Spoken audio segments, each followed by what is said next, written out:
Okay, this is from 2 days ago. Different hairdo, different earrings, same little shirt, because this is my little house shirt that I throw on, when I'm walking around when I want to run outside. But anyway, I think the last thing that I was talking about was, and I'm hoping this video don't cut off. I've deleted like so much stuff. It's ridiculous how much crap I just had sitting, and I don't have one of them fancy phones. I'm not one of those, gotta have an iPhone, gotta have a Samsung 300, 5,000, don't have to. If I can receive calls, make calls, do a little social media, do a little photos, do a little email, all of that synced together, I'm good. $35 a month.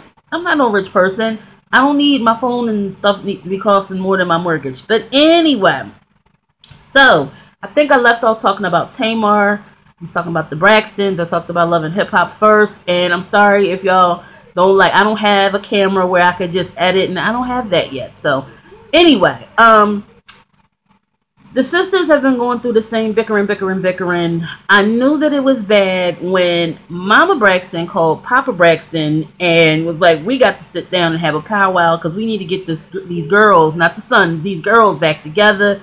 Everything is just, she said they used to pick on each other and play with each other, but now it's like, it's just ongoing, always got a problem. Somebody's always beefing, and I'm sick of it because she tried to sit down with them at dinner because Diesel had an event at is it UNCF, UNICF? I can't remember, but anyway, and Tamar didn't come in lieu of somebody that's hired by Tony's assistant or whatever. It was some kind of Twitter beef or whatever. Now she said he's stalking her, but it seems like he just put her in her place because Tony didn't seem to have a problem. We just would have removed him. You don't not come to your family's events or whatever because somebody is there that you don't like. It wasn't about that and about you and your situation.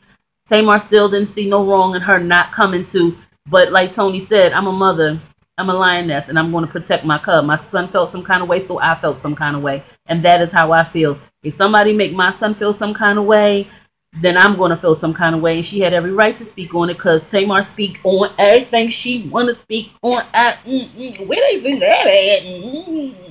Let me stop because when I say I just threw my pom puff up here, it got about 3 bobby pins and that thing go flying over there. I'm going to keep rolling with it because, listen, I told you it's about to cut off. But anyway, so, and she still didn't see where, she just shouldn't have did that or whatever. Then she tried to put it on to Wanda. Then she tried to, and Mom Evelyn was just like, I walked away to go to the bathroom, and this is what I come back to. You know what I'm saying? And then she told them off, and she said, I'm sick of all y'all. I'm not even going to eat with none of you. And Tracy wasn't saying nothing, so I don't know why she was like, I don't like none of y'all right now. So, but yeah, so they went on, and Mama got with Papa. They talked about it, and when the girls were on the way to meet wherever the father and mother had designated for all of them to meet and have their family meeting, they were like, oh my goodness, who's going to be there, When Mama got with Papa, Mama and Papa Mama don't mess with Papa. Papa's still trying to be, trying to work his way back into the family. And another thing that Mrs. Braxton found out that the girls really kind of distanced themselves from him also. She said, I didn't know that. I didn't know. I thought that they all were still kind of tight with him. So we get to the meeting. It's Bishop T.D. Jakes.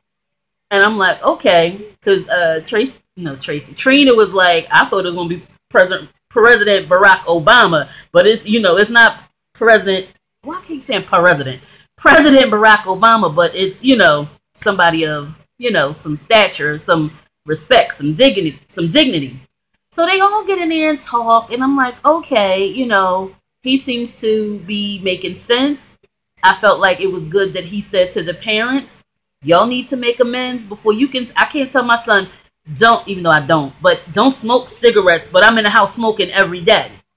You know what I'm saying? You can't tell somebody, don't do what I do as I say. No, because at the end of the day, Mama Braxton is their mother. And when she went off on them, all that pop off that Tamar do and the rest of them like talk over each other, it was silent. You hear me? And that's why I respect their mom and their dad and their mom, because I really don't see as much of their dad on the show, but they respect their mother. You know what I'm saying? At the end of the day, even Tamar with her baby is acting, her falling this out of this, she shuts up when her mother say, shut up. Because Miss Braxton, she don't cuss or none of that, but she gets the respect and commands that attention that she's supposed to do, that she's supposed to get as their mother. And I'm pretty sure it's hard being a mom of all those girls, all those different personalities.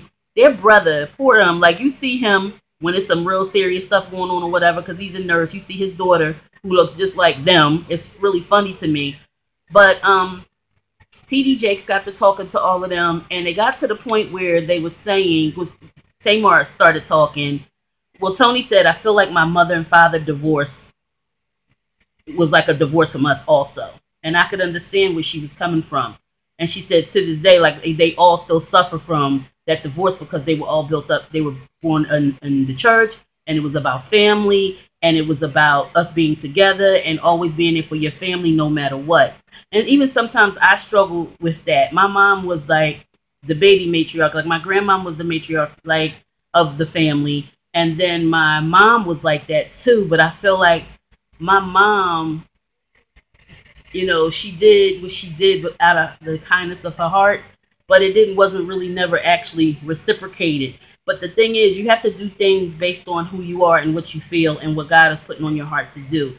Most of the time, people like that do not get that back.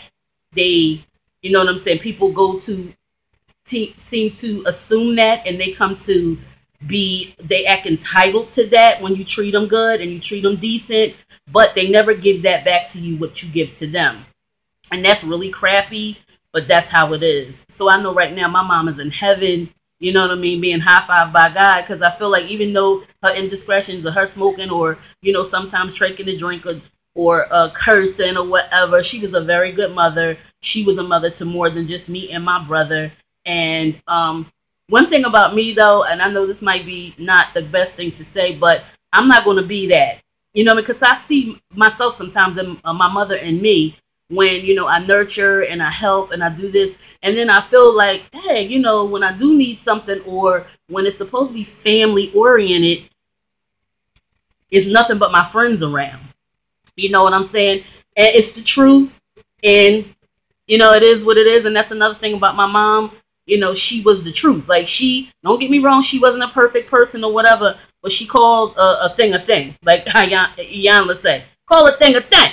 She would call a thing a thing. And sometimes people will not like you for that or whatever. But I would rather, you know, you stay away from me because you can't handle the truth instead of I gave you just what you wanted to hear. Because I don't want people to do that to me. But getting back to them, they get to talking about, you know, that part of it, how they feel like the mother and father fell apart, and then it's like, so when we bicker and fuss, how can you tell us not to? You know what I mean? Y'all can't even stand to be in the same room. This meeting right here is remarkable that we even got this far because of how y'all always act or whatever. And I'm telling y'all now, if it cut off, it's going to be a part 3 because I want to talk about power.